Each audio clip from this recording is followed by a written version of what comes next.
Meningkatnya jumlah jiwa yang positif corona, pemerintah melalui gugus tugas percepatan penanggulangan COVID-19 menilai kebijakan physical distancing atau pembatasan jarak fisik masih belum efektif. Dari pantauan di lapangan, ketidakefektifan physical distancing sebagian besar karena ketidakpatuhan masyarakat terhadap anjuran tersebut. Pemerintah pun akhirnya tegas menegakkan aturan physical distancing yang disempurnakan menjadi pembatasan sosial berskala besar atau PSBB. Saat ini dirasa perlu oleh pemerintah untuk kemudian memperkuat physical distancing ini, karena dalam beberapa hari terakhir kita masih mendapatkan ketidakefektifan pelaksanaan ini. Pemerintah kemudian memberikan kesempatan kepada pemerintah daerah untuk mengajukan pembatasan sosial berskala besar di dalam kaitan untuk meningkatkan efektivitas physical distancing.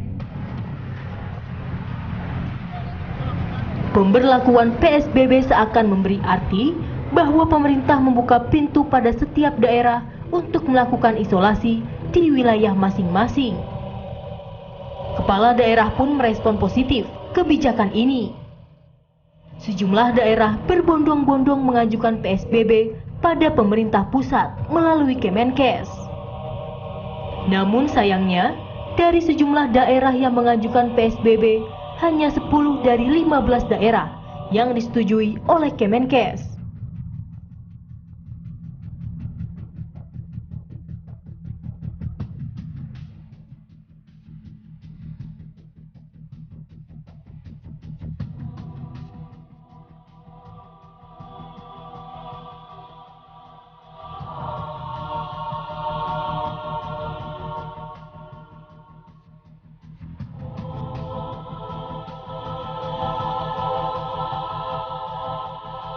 DKI Jakarta sebagai kota yang memiliki penderita COVID-19 terbanyak adalah yang pertama kali disetujui pengajuan PSBB-nya oleh Menteri Kesehatan Terawan Agus Putranto pada 6 April 2020 silam. Persetujuan tersebut ditindaklanjuti dengan penerbitan surat keputusan Menteri Kesehatan tentang penetapan PSBB di Provinsi DKI Jakarta dalam rangka percepatan penanganan COVID-19. DKI Jakarta akan melaksanakan PSBB sebagaimana digariskan oleh keputusan Menteri, efektif mulai hari Jumat tanggal 10 April 2020. Terhitung sejak 10 April, PSBB di Ibu Kota Jakarta mulai diterapkan. Pada saat PSBB berlangsung, maka tidak diizinkan ada kerumunan di atas 5 orang di seluruh Jakarta. Jika terdapat kerumunan yang terdiri dari lebih 5 orang, maka akan ada tindakan penertiban. Yang kecil maupun yang muda, yang tua, silakan pakai masker. Tolong jangan disepelekan. Yang selama ini masyarakat terkadang berkerumun ataupun berkumpul, kita berikan himbauan kepada masyarakat tersebut untuk tidak berkerumun ataupun berkumpul.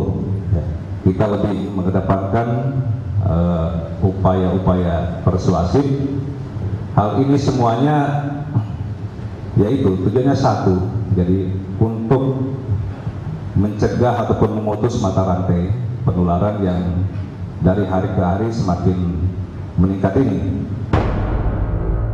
Adapun terdapat 8 sektor yang bergerak di bidang usaha dan perkantoran yang tetap dapat berjalan aktivitasnya, yaitu kesehatan, pangan, energi, komunikasi, keuangan dan perbankan, logistik dan distribusi barang, kebutuhan sehari-hari, dan industri strategis yang ada di kawasan ibu kota. Meski sudah ada sanksi tegas terhadap pelanggar pemberlakuan PSBB, masih saja ada masyarakat yang abai dan melanggar aturan pemberlakuan PSBB.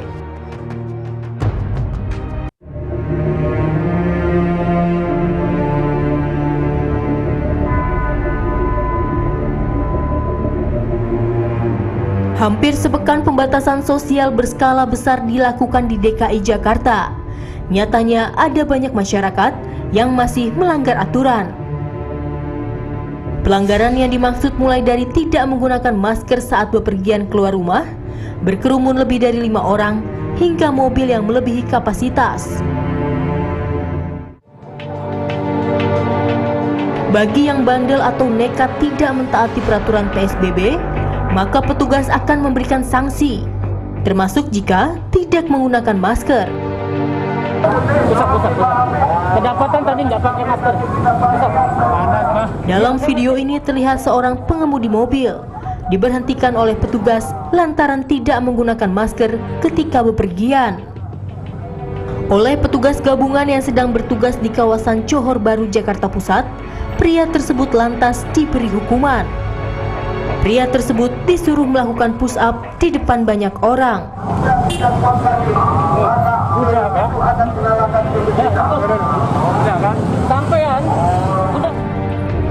PSBB rencananya akan diberlakukan selama 14 hari, mulai dari 10 April hingga 23 April 2020 mendatang. Namun, hal itu bisa diperpanjang sesuai kebutuhan. Gubernur DKI Jakarta Anies Baswedan menegaskan bahwa selama masa pemberlakuan PSBB, seluruh masyarakat di Jakarta diwajibkan untuk mematuhi seluruh ketentuan. Bagi masyarakat Jakarta yang akan nanti kita lakukan mulai tanggal 10, utamanya adalah pada komponen penegakan, karena akan disusun peraturan ini memiliki kekuatan mengikat kepada warga untuk mengikuti. Selama masa penerapan pemberlakuan sosial berskala besar, kegiatan yang mengundang keramaian diminta untuk tidak dilakukan. Aparat keamanan pun melakukan patroli setiap harinya untuk memastikan PSBB berjalan sesuai dengan aturan yang telah ditetapkan.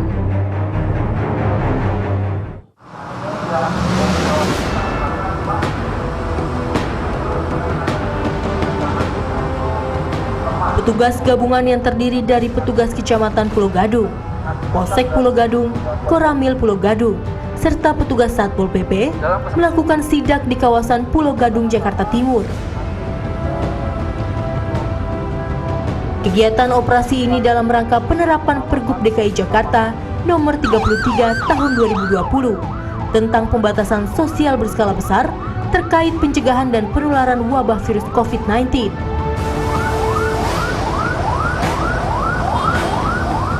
Menggunakan pengeras suara, petugas gabungan melintasi jalan raya dan menghimbau warga untuk menggunakan masker dan tidak menyepelekan himbauan pemerintah.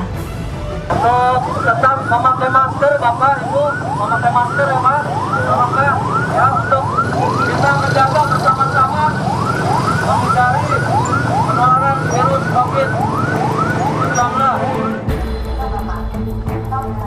Dalam kegiatan sidak itu pun, petugas juga merazia warung makan yang mempersilahkan pengunjung makan di tempat. Peraturan ini Ibu baru tahu atau gimana nih Bu? Iya Bu, aku baru tahu.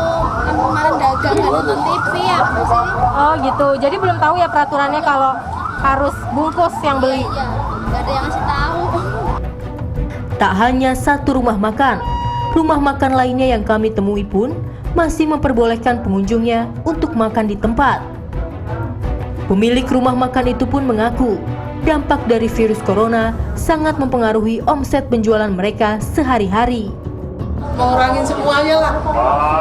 Tapi dengan ada aturannya yang baru untuk membatasi orang berkumpul, Ibu ikut aturan ya Bu ya? Jadi nggak saya bolehin sih. Hal tersebut tentu saja menyalahi aturan karena bisa membuat kerumunan di tempat umum yang mana hal itu dilarang di dalam aturan PSBB. Namun faktanya masih banyak penjual makanan yang belum mengetahui mengenai aturan PSBB tersebut.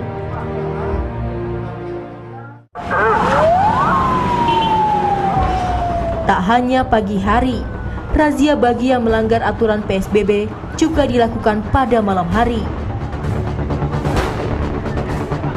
Warga yang sedang berkerumun diminta untuk membubarkan diri guna memutus penyebaran virus COVID-19.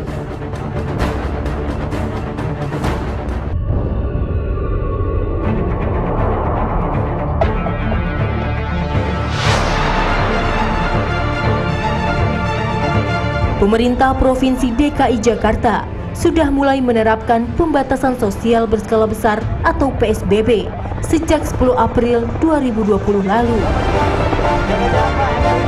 Hal itu dilakukan untuk mencegah penyebaran COVID-19. PSBB di DKI Jakarta mengatur sejumlah pembatasan selama virus corona masih mewabah. Salah satunya tentang pembatasan kendaraan umum dan pribadi. Untuk kendaraan umum dan pribadi yang hendak beroperasi, hanya diperbolehkan dinaiki oleh setengah dari kapasitas kendaraan tersebut.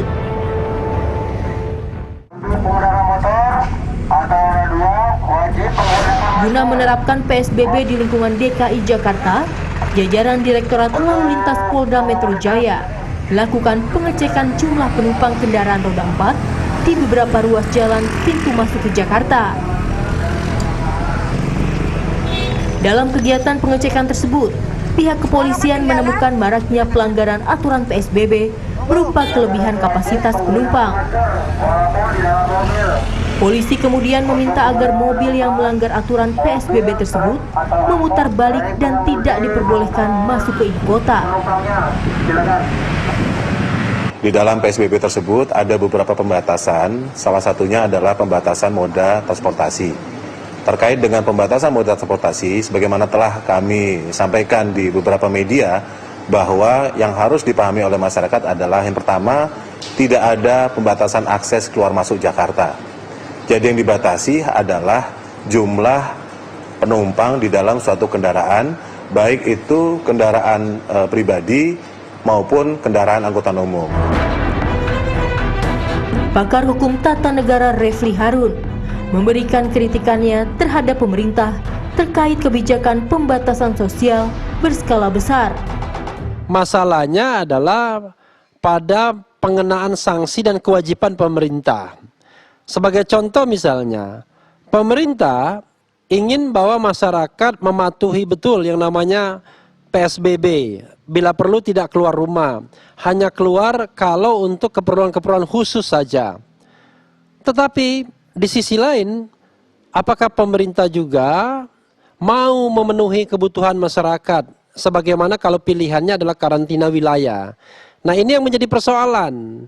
Kita tidak bisa membuat sebuah kebijakan yang hanya melulu mengandalkan kekuatan koersif, kekuatan memaksa. Ya, pemerintah juga harus berlaku adil juga. Jadi ketika menerapkan sebuah kebijakan PSBB ini, ya pemerintah juga harus bisa memberikan stimulus bantuan sosial bagi masyarakat yang rentan, yang memiliki dampak yang sangat kuat sekali akibat dari kebijakan ini. Ya, salah satunya bantuan-bantuan sosial maupun paket-paket yang sifatnya itu mengurangi beban hidup ekonomi dari masyarakat, khususnya kelas menengah ke bawah.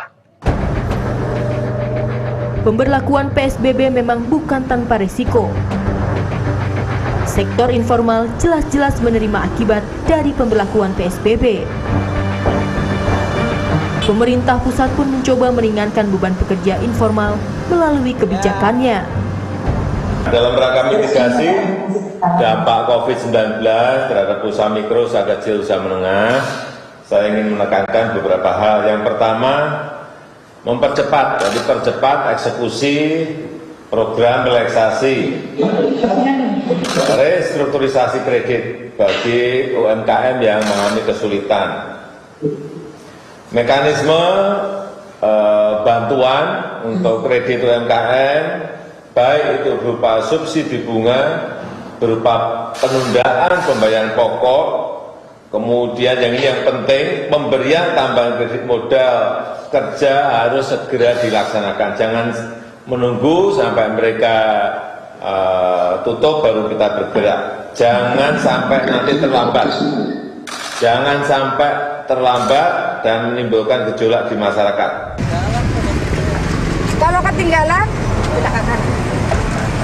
Monggo. Silakan untuk wajib menggunakan masker walaupun di dalam mobil. Ada maskernya nggak? Ada, Pak. Balik lagi ke arah Tangerang. Ya, silakan. Harus pakai masker, udah sesuai pergub gubernur ya. Silakan, muter. Balik ke arah lagi. Iya, iya.